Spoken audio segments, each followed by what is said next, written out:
ಸರ್ಕಾರಕ್ಕೆ ಧಿಕ್ಕಾರ. ರೈತ ವಿರೋಧಿ ರಾಜ್ಯ ಸರ್ಕಾರಕ್ಕೆ ಹೇಳಿ ಧಿಕ್ಕಾರ. ನಮ್ಮ ಭೂಮಿ, ರೈತರ ಫಲವತ್ತಾದ ಭೂಮಿಯನ್ನು ಕಸಿದು ಮೋಸ ಮಾಡಿರ್ತಕ್ಕಂಥದ್ದು, ಮೋಸವಾಗಿರ್ತಕ್ಕಂಥದ್ದು ಇವತ್ತು ನಾವು ರೈತರಾಗಿದ್ದೀವಿ. ಆದ್ದರಿಂದ ಇವತ್ತು ಬಹಳ ದೊಡ್ಡ ಮಟ್ಟದಲ್ಲಿ ರೈತರು ಪ್ರತಿಭಟನೆಯನ್ನ ಹಮ್ಮಿಕೊಂಡಿದ್ದೀವಿ. ಈ ಪ್ರತಿಭಟನೆಯ ವಂಚನೆ ಆಗಿದೆ ಅವ್ರಿಗೆ. ಯಾಕಂದ್ರೆ ಇದು ವೈಫಲ್ಯ ನೇರವಾಗಿ ರಾಜ್ಯ ಸರ್ಕಾರದೇ ಆಗಿರ್ತಕ್ಕಂಥದ್ದು. ಸುಮಾರು 2 ಕೋಟಿ ರೂಪಾಯಿಗಳಷ್ಟು ಮಾಡಬೇಕು. ಹೈದರಾಬಾದ್ನ ಮಾಡಬೇಕು. ರಾಜ್ಯ ಸರ್ಕಾರಕ್ಕೆ ಹೇಳಿ ಧಿಕ್ಕಾರ, ಧಿಕ್ಕಾರ, ಧಿಕ್ಕಾರ.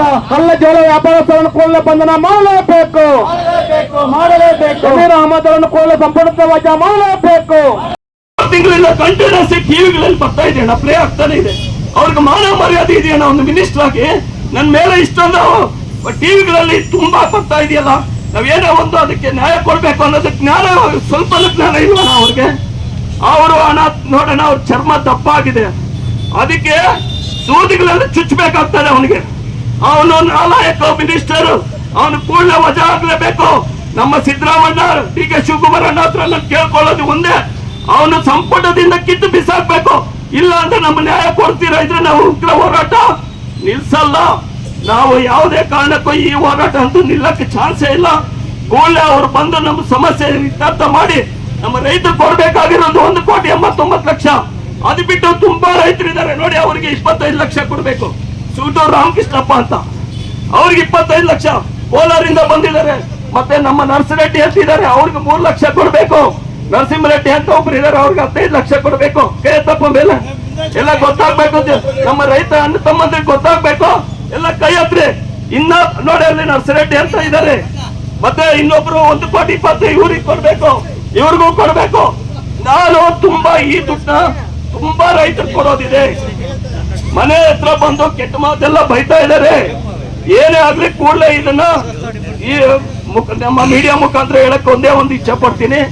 ಜಮೀರ್ ಅಹಮದ್ ಅವರು ಇದು ಕೂಡಲೇ ನಮ್ಮ ದುಡ್ಡು, ನಮ್ಮ ರೈತರದು ಬೆವರು, ಇದು ವಸೂಲ್ ಮಾಡ್ಕೊಟ್ಟಿಲ್ಲ ಅಂದ್ರೆ ನಾವು ಉಗ್ರ ಹೋರಾಟ ಮಾಡ್ಬೇಕಾಗ್ತದೆ.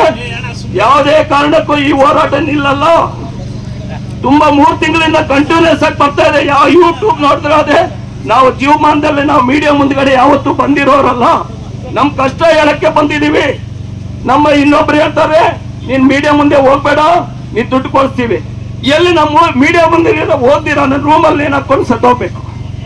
ಮೀಡಿಯಾ ಮುಂದೆ ಬಂದ್ರು ವಸೂಲಾಗ್ತಾ ಇಲ್ವಲ್ಲ ಇದು. ಅವ್ರು ಕೊಡಕ್ಕೆ ಇಂಟ್ರೆಸ್ಟ್ ಇಲ್ಲ, ಕೊಡ್ಸಕ್ಕೂ ಇಂಟ್ರೆಸ್ಟ್ ಇಲ್ಲ. ಯಾಕೆ ಇವರು ಒಂದು ಬಾಯಿ ತೆಗಿತಾ ಇಲ್ವಲ್ಲ ಮಂತ್ರಿಗಳು, MLAಗಳಿರ್ಬೋದು, MP ಗಳಿರ್ಬೋದು, ಜನಪ್ರತಿನಿಧಿಗಳು ಯಾರು ಇದ್ರ ಬಗ್ಗೆ ಒಂದು ಮಾತು ಹೇಳಕ್ಕೆ ಆಗ್ತಾ ಇಲ್ವಲ್ಲ ಅವ್ರ ಕೈಲಿ. ಇವತ್ತು ನೋಡೋಣ, ನಾನು ಒಂದೇ ಒಂದು ಹೇಳಕ್ ಇಚ್ಛೆ ಪಡ್ತೀನಿ. ನಮ್ಮ ರಾಜಕೀಯದವರು ಅವರ ಸ್ವಂತಕ್ಕಾಗಿ ನಮ್ಮನ್ನು ಯೂಸ್ ಮಾಡ್ತಾರೆ. ನಮಗೆ ನ್ಯಾಯ ಕೊಡಿಸೋರು ನಮ್ಮ ರೈತ ಮುಖಂಡರು ಇರ್ಬೋದು, ನಮ್ಮ ಅಧ್ಯಕ್ಷರು, ಇಂಥವರಿಂದ ನಾವು ಏನೋ ನ್ಯಾಯ ಪಡೆಯಬಹುದೇ ಹೊತ್ತು ರಾಜಕೀಯದವರಿಂದ ನಾವು ನ್ಯಾಯ ಪಡಕ್ಕಾಗಲ್ಲ. 3 ತಿಂಗಳಿಂದ ಅವನ ಮನೆಗೆ ಹೋಗಿದ್ದೀವಿ, ಕೈ ಕಾಲು ಇಟ್ಕೊಂಡಿದೀವಿ, ಕೊಡಪ್ಪ ರೈತರದು ಅಂತ, ಬಗ್ಲಿಲ್ಲ ಅವನು. ಮತ್ತೆ ಮೀಡಿಯಾ ಮುಂದ್ಗಡೆ ಬಂದಿದ್ದೀವಿ, ಬಗ್ಲಿಲ್ಲ. ಜನಪ್ರತಿನಿಧಿಗಳ ಹತ್ರ ಹೋಗಿದ್ದೀವಿ, ಬಗ್ಲಿಲ್ಲ. ಕೊನೆಯದಾಗಿ ನಾವು ರೋಡ್ಗೆ ಬಂದು ಧರಣಿ ಮಾಡಕ್ಕೆ ಬಂದಿದ್ದೀವಿ. ಇನ್ನಾದ್ರೂ ಬರ್ತಾರೆ ಇಲ್ಲ ನೋಡ್ಬೇಕಣ್ಣ. ದಯವಿಟ್ಟು ಅವ್ರಿಗೆ ಒಂದೇ ಒಂದು ಸಂದೇಶ, ಇದು ಮೋಸದವ್ರಿಗೆ ಮೋಸ ಮಾಡ್ತಾ ಇದ್ದಾನೆ ಅವನು. ಮೋಸ ಮಾಡಬಾರ್ದು. ನಾವು ನ್ಯಾಯಯುತವಾಗಿದ್ದೀವಿ, ನಾವು ಜನ ಮುಂದ್ಗಡೆ ಬಂದಿದ್ದೀವಿ. ಅವನು ನ್ಯಾಯಯುತ ಆಗಿದ್ರೆ ಜನ ಮುಂದ್ಗಡೆ ಬಂದು ಹೇಳಿ. ಹೈದರಾಬಾದ್ ಕಳ್ಳರಿಗೆ ಸಪೋರ್ಟ್ ಮಾಡ್ತಾ ಇದ್ದಾನೆ ಅವನು ಯಾವ ನ್ಯಾಯಕ್ಕೂ ನಾಲಾಯಕ ಅವನು. ಅವ್ರ ಸಂಪುಟದಿಂದ ಕಿತ್ತು ಬಿಸಾಕ್ಬೇಕು. ರೈತರಿಗೆ ಈ ತರ ಕಳ್ಳರಿಗೆ ಮೋಸ ಮಾಡ್ತಾ, ಕಳ್ಳರಿಗೆ ನ್ಯಾಯ ಮಾಡ್ತಾ ಇದ್ದಾನೆ. ನಿಯತ್ತಾಗಿರೋರಿಗೆ ನ್ಯಾಯ ಕೊಡ್ತಾ ಇಲ್ಲ. ಅವರು ನಾಯಲಾಯಕ ಅಂತ ಹೇಳ್ಬಿಟ್ಟು ಈ ಮಾತಲ್ಲಿ 2 ಮಾತು ಮಾತಾಡಕ್ಕೆ ಅವಕಾಶ ಮಾಡ್ಕೊಂಡವ್ರೆ ಎಲ್ಲರಿಗೂ.